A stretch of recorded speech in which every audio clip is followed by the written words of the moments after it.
대한민국의 새로운 5년, 그리고 제20대 대선에서 국민의 선택을 받은 윤석열 당선인. 온 국민의 바람처럼 더 좋은 나라, 더 살기 좋은 대한민국을 위해 새 정부에 거는 기대감이 높아지고 있다. 다양한 사회 현안에 대해 기독교적 시각으로 정책을 제안하고 교회의 대정부 활동을 모색해 나가는 노력들이 계속해서 필요한 가운데, 특별히 새 정부의 임기 동안 한국교회가 협력하고 소통해 가야 할 과제들은 무엇일까? 우리 기성 종교들, 유사 종교나 이단들 활동이 활발하거든요. 이런 단체들에 대해서 자정 능력을 갖출 수 있는 국민적 합의도 되지 않는 상태에서 26가지나 되는 일일이 다 기억할 수 없는 차별 사유들을 포괄적으로 묶어서 오히려 더 많은 국민들을 역차별하고 과잉 차별을 하도록 하는 악법을 만들려고 하는 저 역시 대한민국 국민 한 사람으로서 도무지 이해할 수가 없습니다. 새롭게 출범하게 될 정부와 한국교회의 역할을 모색하기 위해 준비한 특집 시리즈 새 정부에 바란다. 그 두 번째 시간으로 포괄적 차별금지법 제정과 이단 사이비 문제에 대해 CTS 한국교회를 논하다에서 함께 논해본다.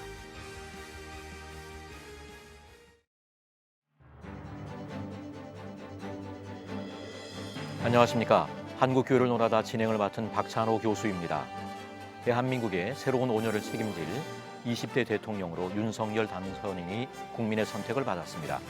큰 갈등의 시대 속에서 사회통합이라는 과제를 아는 윤석열 당선인과 새 정부의 행보에 온 국민의 관심이 집중되고 있는데요. 그만큼 오는 5월에 출범하는 새 정부에서 기독교 관련 정책이 어떻게 반영될지 한국교회 관심도 높은 것 같습니다. 그래서 한국교회를 논하다에서는 새 정부에 바란다라는 주제로 3주에 걸쳐 기획 시리즈를 마련하였습니다.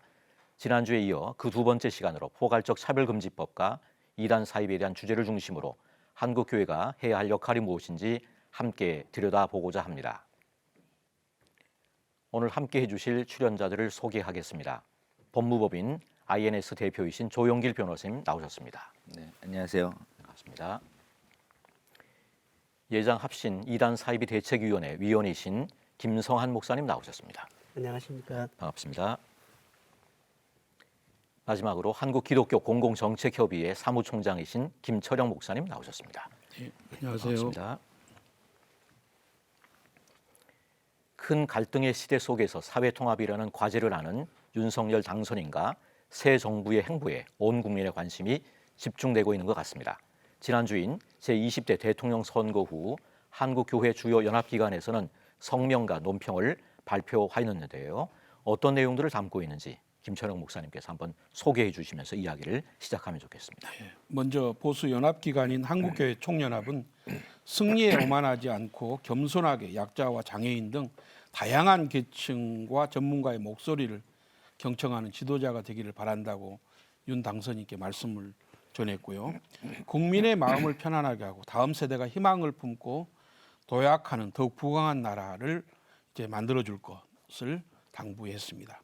진보 연합기관인 한국기독교교회협의회는 생명 안전이 최우선적으로 보장되는 그런 생명 중심의 세상을 만들어달라고 요청을 했고요. 특히 이제 사회적 경제적 약자가 일상의 행복에서 소외되지 않는 그런 나눔과 돌봄이 제도화될 수 있도록 그렇게 당부를 했고요. 마지막으로는 87년 체제 이후에 그 고착화 된 거대 양당 정치 체제를 좀 적대적 공생관계를 청산하고 국민 통합의 정부를 만들어줄 것을 당부를 했고요. 제가 사무총장으로 있는 한국기독교 공공정책협의회와 세계성시운동본부는 지난 12일 날 대선 이후에 국민화합과 한국교회를 주제로 정책 포럼을 열었는데요.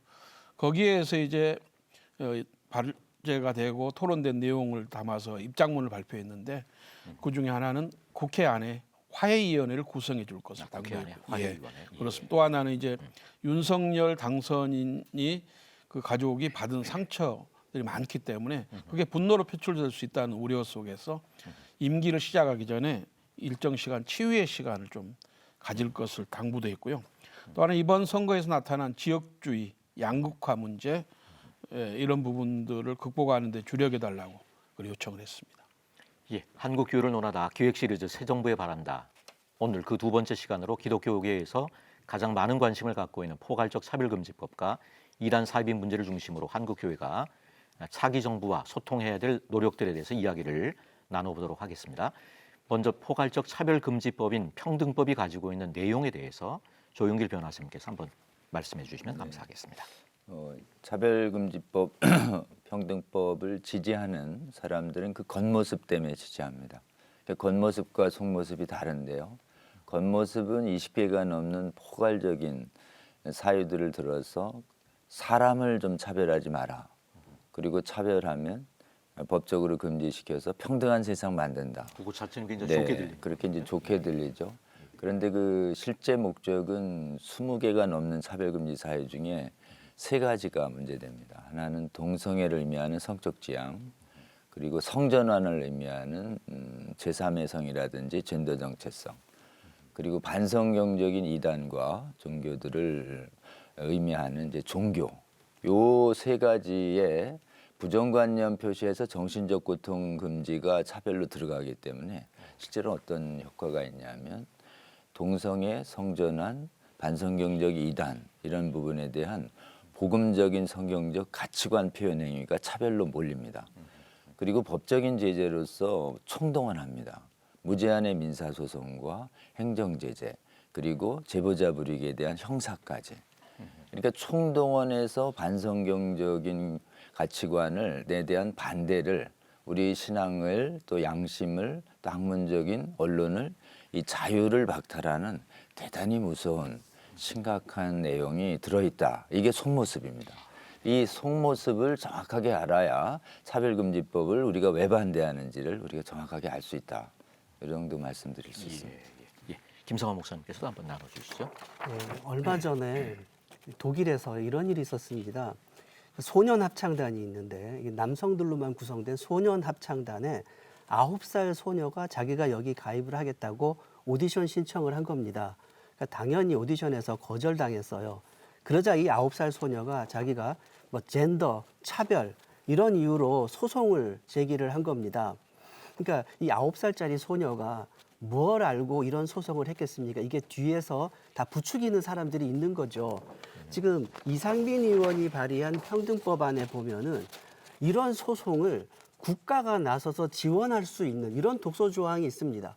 그러니까 국가가 이런 소송을 지원하고 소송 비용까지 지원할 수 있다라는, 그럼 이렇게 되면 어떻게 되냐면 우리가 사회적으로 납득할 수 없는 이슈에 대해서 무분별한 소송이 남발될 수 있다는 것이죠.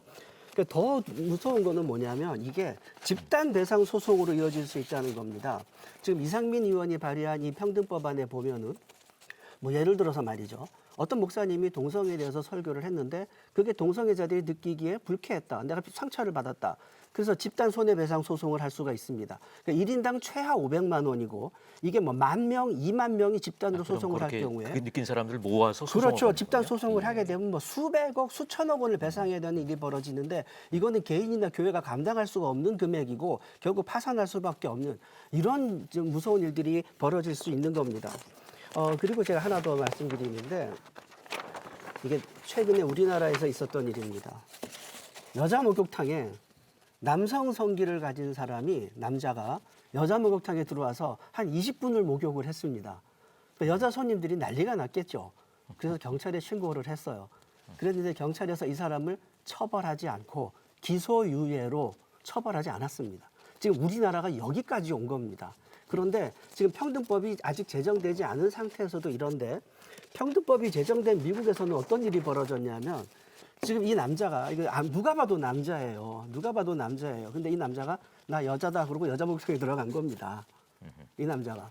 그런데 이거를 그 목욕탕 주인이 카운터에서 이걸 제재를 할 수가 없어요. 제재를 하게 되면 차별했다고 차별 사유로 주인이 처벌을 받게 됩니다. 이런 일이 벌어졌어요.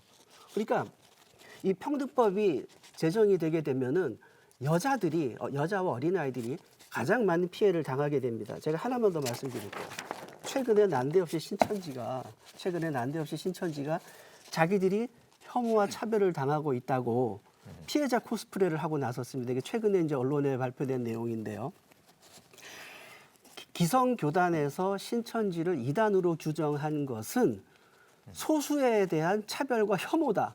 이제 이런 주장을 하고 나선 겁니다. 근데 이게 말도 안 되는 이야기 같지만 실제로 이상민 의원이 발의한 그 평등 법안의 내용을 보면 앞으로 이제 이런 일들이 소송으로 이어질 가능성이 충분히 있는 겁니다.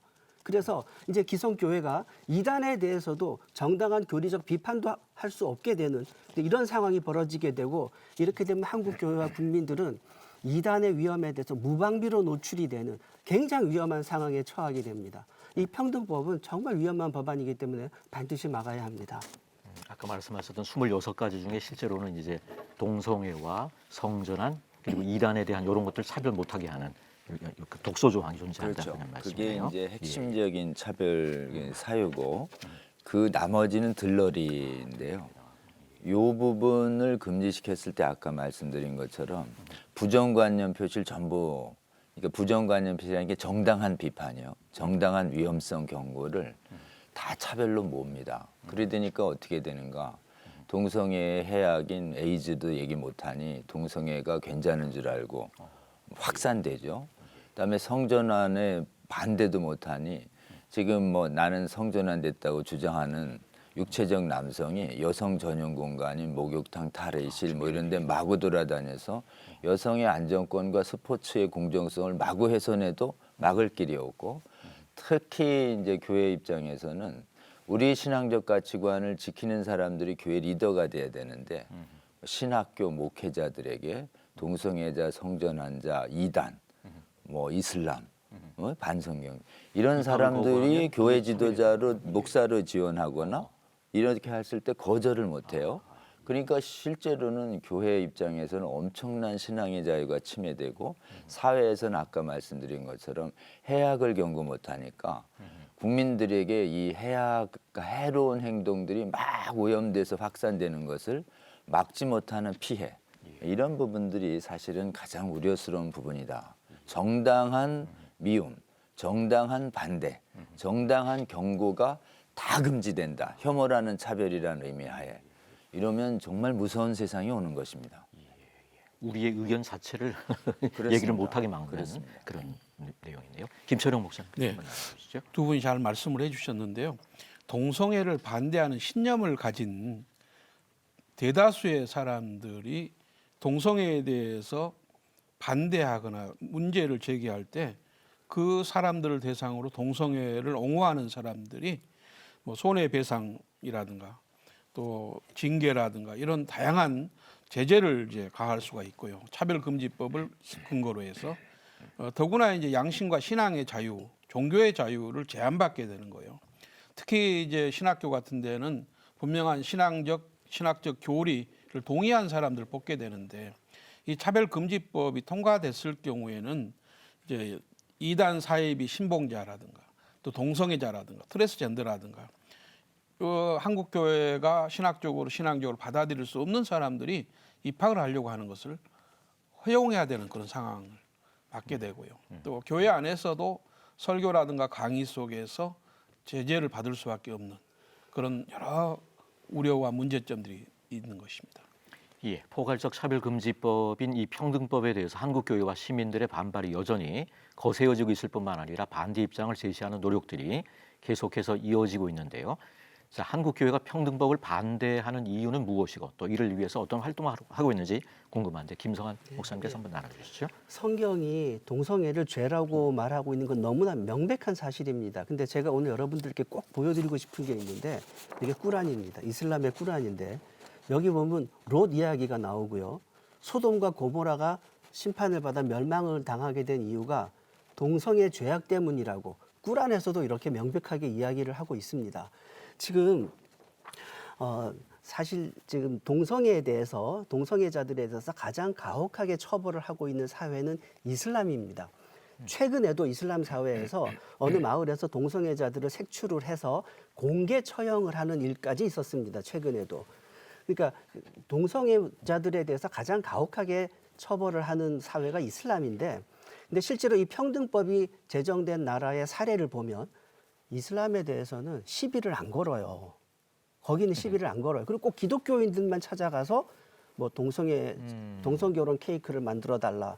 동성결혼 주례를 서달라. 이렇게 꼭 기독교인들을 찾아가서 시비를 겁니다. 그래서 그걸 거절하면 소송을 하고 괴롭히는 거죠. 참 아이러니네요. 그건. 예, 그러니까 예. 이 평등법이 처음부터 이 의도가 기독교인들을 목표로 하고 있고, 그리고 기독교로 하여금 성경의 진리를 말하지 못하게 하려는 명백한 의도를 가지고 있습니다. 실제 이 차별금지법이나 이런 것들이 서구 쪽에서 나왔나요? 서구 그렇습니다. 기독교에서 나오니까 네, 아마 네. 타켓이 그렇게 되는 거고. 예. 그리고 제가 개인적으로 가장 우려하는 게 뭐냐면요. 이 평등법이 제정된 나라에서는 동성애자들이 증가한다는 거예요. 미국에서 보면은 X세대, 이게 부모 세대입니다. 그러니까 정상적인 사회에서는 동성애자 비율이 국민의 1%가 채 안 되는데 지금 미국에서는요. 부모 세대에서는 3%, 자녀 세대에서는 무려 15.9%까지 동성애자들이 증가하고 있습니다. 이 평등법이 제정이 돼서 동성애에 대해서 비판을 할 수 없게 되면은 우리 자녀들이 동성애의 위험에 그대로 노출되고 이거는 마치 우리 자녀들이 동성애에 빠지라고 함정을 파는 것과 같습니다. 우리 자녀들이 동성애자의 동성애에 중독될 가능성이 굉장히 높아지는 겁니다. 그래서 이 법은 우리가 무조건 막아야 된다고 생각을 합니다. 예, 한국 교회가 평등법을 반대하는 이유 또 이를 위한 어떤 활동이 있는지 조영길 변호사님께서 한번 더 부연해서 설명해 주시죠. 한 가지 분명하게 좀 말씀드리고 싶은 건 한국 교회는 동성애 성전환을 법으로 하지 말라고 동성애자 성전환자를 차별하라고 요구하는 데가 절대 아닙니다. 찬성과 반대는 지금 도덕에 있어요. 그러니까 차별금지법이 평등법 제정 안 되면 우리의 반대의 자유가 보장돼 있거든요. 그러니까 신앙의 자유가 보장돼 있는데 차별금지법은 실제로는 부정관념 표시로 정신고통 주지 말라는 이유로 우리의 신앙, 양심, 학문, 언론의 자유가 완전히 뺏깁니다. 그러니까 지지만 가능하고 반대를 못하게 하는 동성애 독재, 성전환 독재 내지는 이단 독재 비슷하게 돼버립니다. 그리고 말씀하신 것처럼 이 법은 그 발언부터 시작해서 지금 서구 선진국에 확산되고 있는데 이론적 뿌리가 기독교적 가치관을 파괴한다라고 하는 유물론적인 이 사회주의 막시즘이 그 발원지입니다. 그렇기 때문에 본질적으로 이 모든 법이 기독교 가치관을 표현하는 사람들을 향해 가고 있는 것이에요.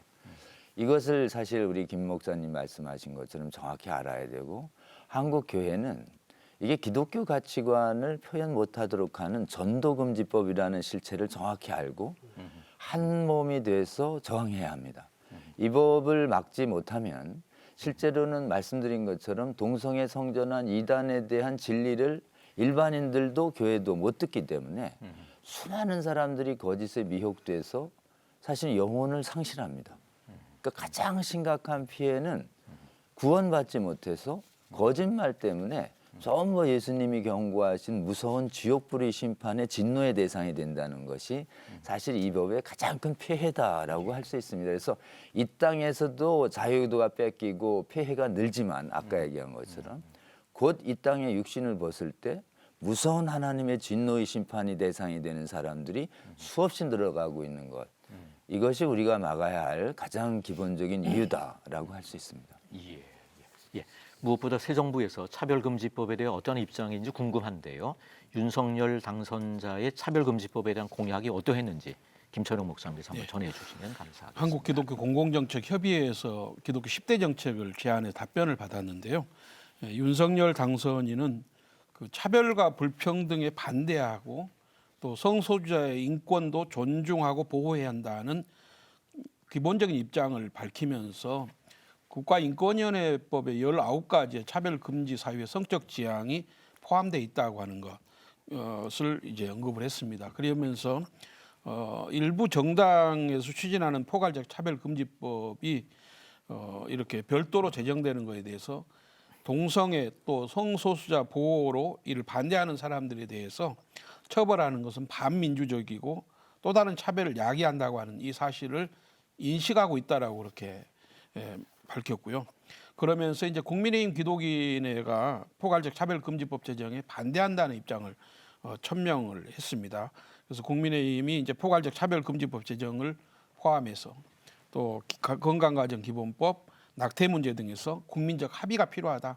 그래서 윤석열 당선인도 이런 논란이 되는 법안들은 국민적 여론 수렴 절차를 거쳐야 된다라고 그렇게 밝혔습니다. 예.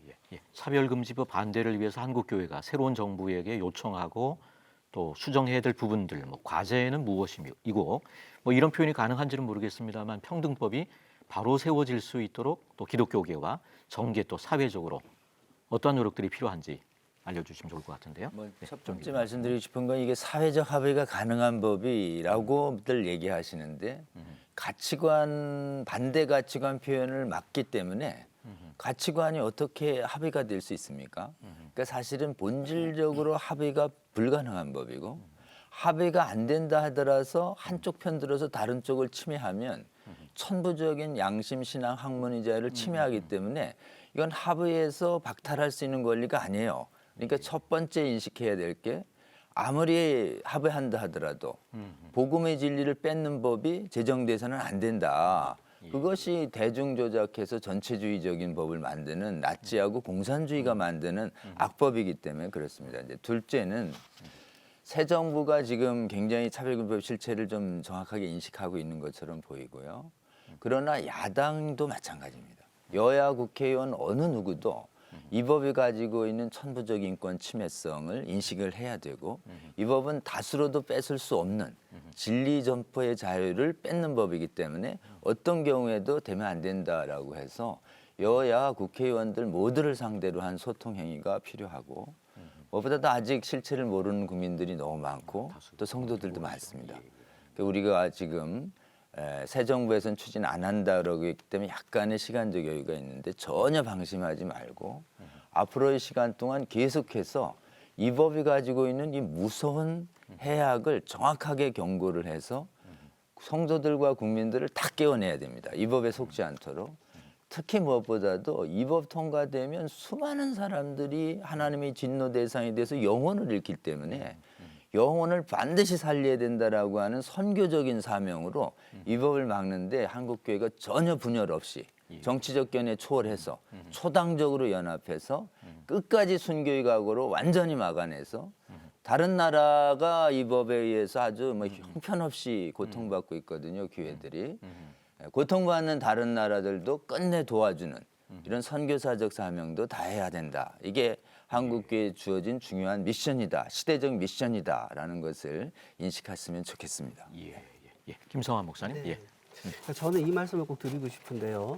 지금 우리 사회에서 인권이라는 말이 얼마나 왜곡되어서 사용되어지고 있는지를 아주 단적으로 보여주는 것이 굉장히 좋은 지적인 것 같습니다. 인권보도 준칙이라는 것이 있습니다. 이게 말이 인권이지 실제로는 동성애에 대한 어떠한 불편한 진실도 일체 언론을 보도하지 못하게 언론의 재갈을 물리는 언론 독재법입니다.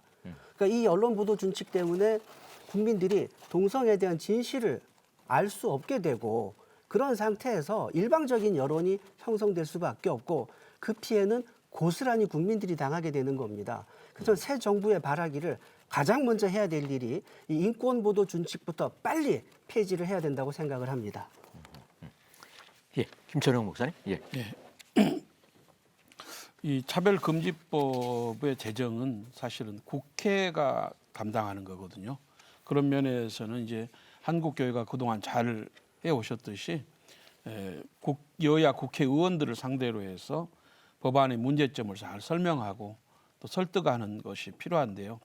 제가 이제 우리 조영길 변호사님 같이 이렇게 국회의원들을 만나서 대화를 나눠보면 상당수의 국회의원들이 포괄적 차별금지법이 차별과 평등에 대한 것을 강조하는 것만 생각하지 그 법안의 내용 그리고 그 법안의 이 통과가 됐을 때의 문제점들에 대해서 깊이 잘 모르고 있다고 하는 것입니다. 그래서 한국교회가 먼저는 보수와 진보가 함께 힘을 모아서 공동으로 잘 대처를 해야 되고 두 번째는 국민들에게도 법안의 문제점을 잘 설명하고 홍보하는 일이 필요하고 세 번째는 이제 국회 여야 의원들을 대상으로 해서 설득하고 또 설명하는 작업들이 계속돼야 될 걸로 생각합니다.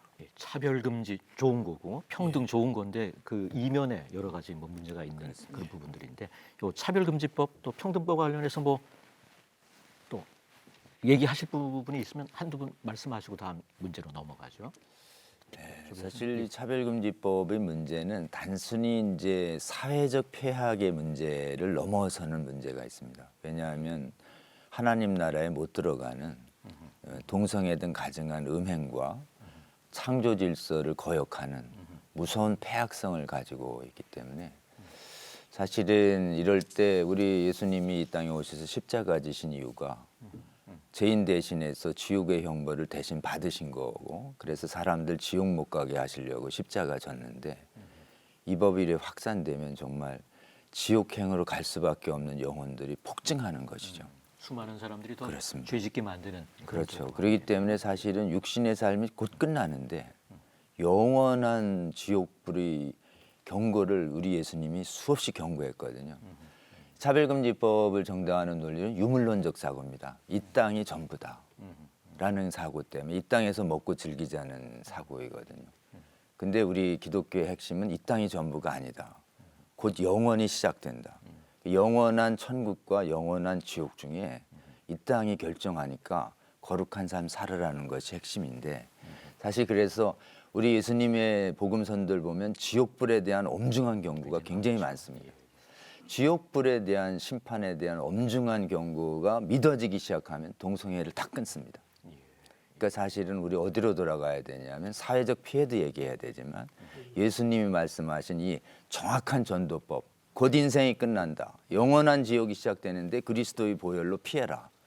지금처럼 음행을 계속하다간 지옥의 심판을 피할 수 없다는 이 본래의 복음으로 돌아갈 때 교회가 깨어나고 이 엄중한 그 사실은 지옥의 실제성을 놓고 사회가 정화되기 시작할 것이다.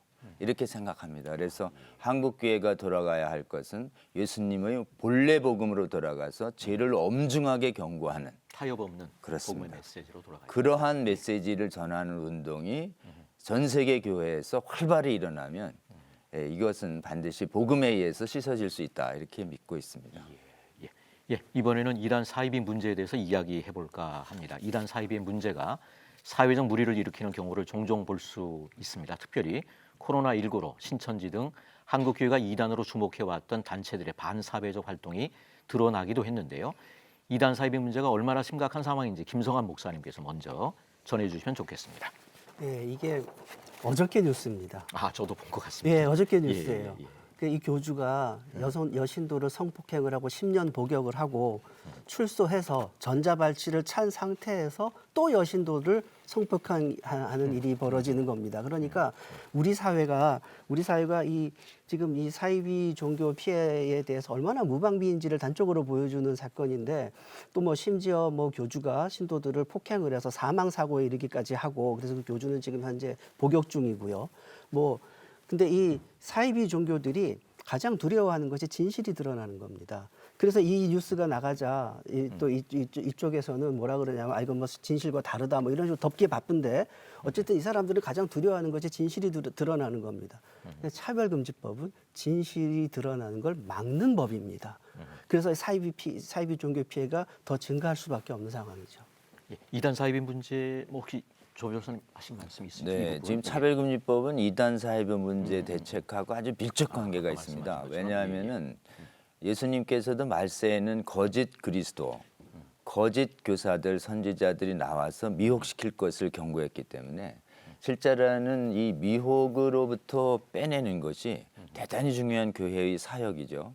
근데 미혹을 빼내려면 아까 말씀드린 것처럼 그 해악의 진실을 복음을 가지고 정확하게 비판할 수 있어야 됩니다. 그쪽이 정치적 고통을 받든 안 받든요. 진실은 정치적 고통을 줄 수 있어요. 정치적 고통을 주더라도 진실은 자유롭게 표현되도록 하라는 것이 사상의 자유시장 원칙입니다. 이것은 진리 규명을 위해서 어느 정도의 정치적 고통은 다 참아라 라고 하는 것이 인류의 대원칙인데, 모든 정치적 고통을 금지하려면 진리를 못 선언하게 되는 거죠. 진리에 직면할 필요가 있는 그렇습니다.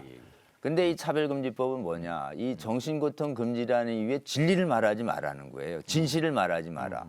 그러니 반성경적인 이단과 사이비 종교에 대한 해악을 경고 못하게 되고, 이걸 경고 못하게 되면 고스란히 폐해가 누구로 돌아가느냐? 국민과 성도들에게 돌아갑니다. 왜냐하면 좋은 것만 보니까요. 안 좋은 걸 봐야지 경계하고 돌아서는데 다 빠지게 되는 거죠.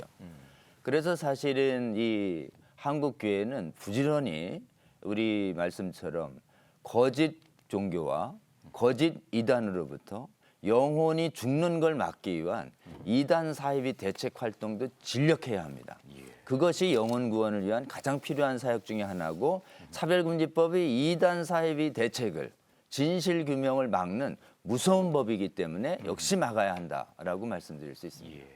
사실 한국의 정통 교단이 이단으로 규정을 해도 당사자들은 이를 부정하는 경우가 대부분인데요. 공신력과 신뢰성을 위해서 한국교회 이단 사입이 규정 과정에 대해서도 이야기를 나눠봐야 할 것 같습니다. 한국교회 이단 사입이 여부를 결정하는 일 어떻게 이루어지는지 김성환 목사님께서 각 교단마다 나눠주시죠. 이단을 전문적으로 연구하는 이단 대책위원회가 있습니다. 거기서 이단에 대한 보고서를 작성을 해서 총회에 이제 그걸 제출을 하게 되는데 제가 그 각 교단에서 올라오는 이단 보고서들을 쭉 이렇게 살펴보면 상당히 수준이 높고 정확하게 보고서를 참 잘 만들어서 총회에 제출을 합니다. 근데 아쉬운 거는 총회가 그 보고서를 채택하고 결의하고 그걸 전 교회에 알리고 또 그 규정하고 이제 싸우는 일에 대해서는 상당히 좀 소극적이에요. 그게 굉장히 아쉽습니다. 그래서 우리가 좀 이단과 이 이단 문제에 대해서 지금 어느 정도 심각하다는 공감성은 있는데 이 이단을 적극적으로 규정하고 이거를 교회에 알리는 일에 대해서는 아직 거기에 대해서는 좀 긴급성을 못 느끼는 것 같아서 무척 안타깝습니다. 목사님이 이단 사이비 대책위원회 위원장이셨나요? 제가 작년에 위원장 했고 예. 올해는 제가 위원입니다. 저도 백석교단 아, 이단 사이비 네, 대책위원회 네, 위원장이셨는데 네. 예. 반갑습니다. 예. 한국기독교공공정책협의회가 제안한 유사종교 피해 방지 및 구제에 관한 법률 제정에 대해서는 윤석열 당선인도 유사종교로 규정되는 이단 사이비 단체에 의한 피해 발생 시 종교계와 시민의식이 더불어 극복해야 한다고 주장했다고 하는데 어떤 공약들이 있는지 좀 소개를 해주시기 바랍니다. 김천웅 이번에 목사님께서. 저희가 이제 제안한 내용인데요. 윤석열 당선인이 저희 제안에 대해서 허위나 거짓의 방법으로 사유재산을 착취하는 행위는 종교 집단 여부를 떠나 개인의 재산권을 침해하는 범법 행위에 해당한다.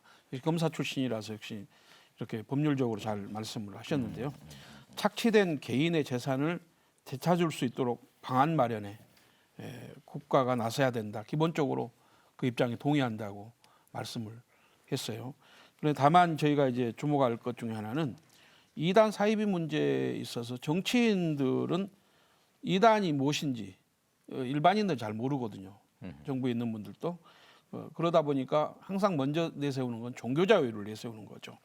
근데 다행히 윤 당선인께서 약속한 대로라면 재산권 침해하는 그런 범법 행위 등에 대해서 그걸 한수할 수 있는 보상 다시 피해를 보상받을 수 있는 그런 법률 제정 약속하셨기 때문에 이번에 그렇게 될 줄로 기대를 하고 있습니다. 예, 이단 사이비 문제에 대해서 한국 교회와 전문 기관들의 끊임없는 노력도 이어지고 있지만 쉽지는 않은 문제인 것 같습니다. 이단 사이비 문제에 대해서도 한국 교회가 새로운 정부에게 요청하고 또 수정해야 될 부분들 또 과제가 무엇이고 사회적으로 어떠한 노력들이 필요한지도 알려주시면 좋을 것 같은데요. 조영길 변호사님께서. 네, 일단은 그 나라의 통치를 대는 정부에 대해서 요구할 게 있습니다. 왜냐하면 이단 사이비는 반드시 사회의 해악을 유발하고 사회의 실정법을 위반하는 문제가 있습니다. 아까 얘기한 것처럼 여성 성신도를 성폭행한다든지 재산을 뺏는다든지 자유를 뺏는다든지 이럴 때 좀 엄정하게 법 집행을 해서 사회 해악이 자라지 않도록 국가가 막아주는 역할이 국가의 역할인데요. 더 본질적으로는 사실 영적인 문제입니다. 그래서 이단 사이비 대책을 할 때 이게 나서시는 분들이 이단과 사이비로부터 집요한 법적인 괴롭힘을 받게 되죠. 그래서 마귀가 쉽게 자기 영혼들을 놓지 않죠.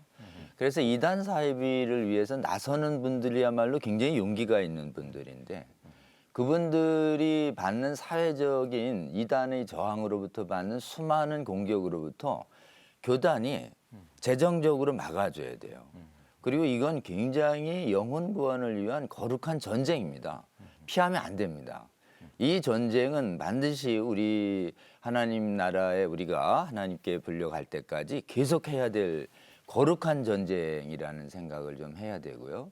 이 전쟁을 위해서 한국교회는 영적인 물적인 지정을 아껴서는 안 된다.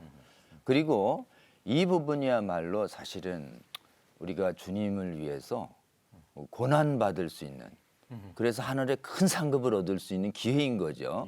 그래서 사실은 이단 사이비를 막 서로 피하는 분위기가 이게 잘못된 겁니다. 오히려 적그리스도와 그다음에 이 거짓 선지자들로부터 영혼을 구해내는 이 거룩한 전쟁을 위해서 세계 어느 교회보다도 이 부분을 위해서 총력 지원을 하는 한국 교회의 모범을 보여서 한국 교회가 성공적으로 이단 대책을 했다는 내용을 해외에 알려줘야 할 정도로. 그런데 아직 보시면 현실은 그냥 전쟁 없는 좋은 일만 하고 싶고 이게 진짜 이렇게 험난한 일은 외면하는 경향이 있는데 사실은 이번 기회에 한국 교회가 대대적으로 성경으로 돌아가서 이 거룩한 전쟁에 총력으로 나서 주시고 이 총력적인 이단 사이비 전쟁을 막는 차별금지법을 막는 일에도 정말 긴장을 늦추지 마시고 총력을 기울여 주시기를 좀 호소드리는 마음이 좀 있습니다.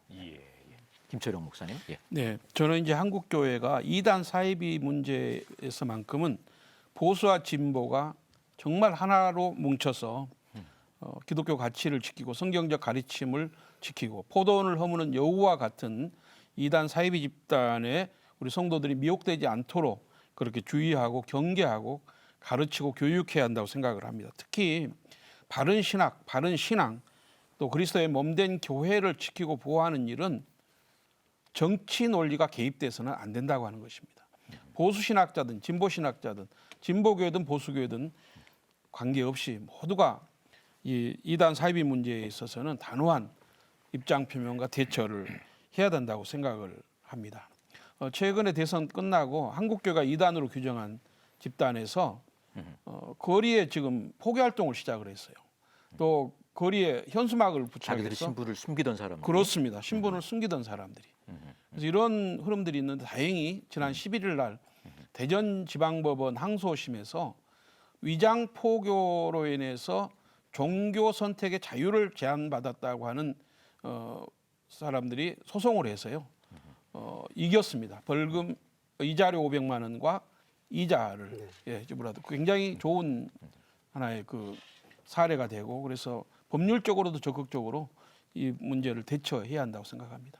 예, 김상 목사 가져오셨네요. 네, 이거 지금 지난주에 있었던 판결인데 이거 이단과의 싸움에서 아주 획기적인 어떤 전환점이 되는 사건이었습니다. 그러니까 이단이 포교 단계에서 위법을 했을 경우에 그 피해자에게 배상을 해야 된다라는 거. 이제 이렇게 되면은 이단들의 포교 활동이 위축될 수밖에 없죠. 그러니까 새 정부에 바라는 것은 행정 조치와 이런 법적 처벌을 강화해서 이단들이 이런 대놓고 위장 전도나 이런 위법 포교를 할 수 없도록 처음부터 이걸 위축시키는 일들이 매우 필요합니다. 그래서 새 정부에 이걸 꼭 바랍니다. 네, 행정 처벌도 행정 조치와 법적 처벌을 강화해 달라는 겁니다. 예, 새 정부와 차별금지법 그리고 이단 사이비 문제를 위해서 한국 교회 의견을 전달하기 위한 정부와의 소통이 중요할 텐데요. 특히 인수위가 조직되고 활동하는 시기에는 더욱 그러할 것 같습니다. 이를 위해서 한국 교회가 특별히 관심을 가져야 할 게 무엇인지 마지막으로 쭉 한 번씩 나눠주시면 제가 먼저 좋겠습니다. 그러시겠어요, 김성환 목사? 예. 예, 제가 단적으로 한 가지 예를 들게요. 2020년 12월 18일 날 군대에서 초급 군대 간부들을 놓고 이제 강연을 했어요. 코로나 때문에 온라인 강연을 했는데 거기에 이제 구원파 인사가 구원파 사람이 와서 강사를 강의를 하게 된 겁니다. 근데 이런 일들이 너무 비일비재하고요.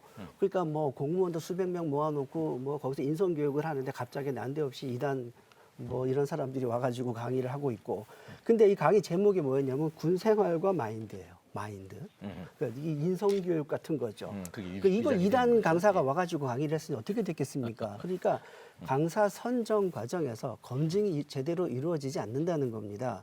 그래서 이걸 어떻게 해야 되냐면은 정부 기관과 교회가 이런 문제에 대해서 긴밀하게 소통할 수 있는 통로가 반드시 필요합니다. 그래서 이것이 이제 제도적으로 정립이 되면은 굉장히 효율적으로 이것이 이제 돌아가게 되겠죠. 그래서 교회가 정부에 또 이제 정부기관에 이런 이단에 관한 정보들을 충분히 줄 수 있는 서로 소통하는 이런 제도가 장치가 꼭 필요합니다. 예, 조영길 변호사님. 예. 네, 한마디로 어느 정부가 들었으든 포괄적 차별금지법이나 이런 이단의 사회적 해악에 대해서 정확하게 전달하는 기독교인의 의무가 있습니다. 기독교 단체가. 특히 해외가 무너졌기 때문에 국제적 압력도 있는데 다 실체를 흐리는 주장들입니다. 그러니까 정확한 진실에 기해서 정부가 올바른 결정을 하도록 돕는 것과 그다음에 이 거짓이 바로되도록 하면 영혼이 죽어간다라고 하는 이것을 직시해서 영혼을 살리는 관점에서 거짓 차별금지법, 거짓 이단과의 싸움을 한국 교단은 피하지 않고 진념해야 한다, 전력해야 한다. 이 말씀드리고 싶습니다. 예, 김철영 목사님. 네, 한국 기독교 공공정책협의회가 이번에 이제 윤석열 당선인에게 10대 정책 제안에서 답변을 받았는데요. 이제 인수위원회가 꾸려졌기 때문에 저희가 조만간 대통령이 인수위원회를 방문해서 사회문화분과와 협의해서 오늘 저희가 나누었던 포괄적 차별금지법에 대한 문제점과 이런 부분들, 그리고 또 유사종교 피해 예방과 구제에 관한 법률안 제정, 또 생명 존중의 날을 국가기념일로 제정하는 것, 출산돌봄 정책, 이런 10대 정책에 대해 구체적으로 협의해서 향후 5년 동안 한국 사회와 우리 한국 교회가 건강하고 행복한 그런 대한민국 되도록 최선을 다할 생각입니다. 예, 오늘 한국교회를 논하다에서는 새 정부에 바란다 그 두 번째 시간으로 포괄적 차별금지법과 이단 사이비 문제에 대해 새 정부와 어떠한 노력들이 이루어져야 하는지 함께 이야기 나눠봤습니다.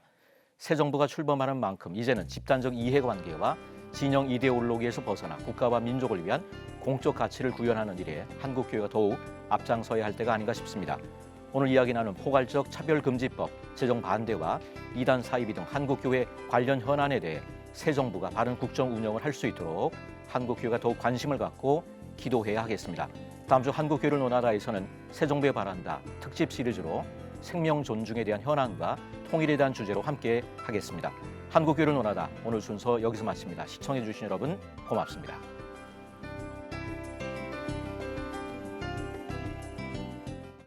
이 프로그램은 여러분의 미디어 선교 후원으로 제작되었습니다.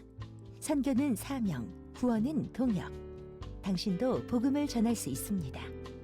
선교 후원 02-6333-1003번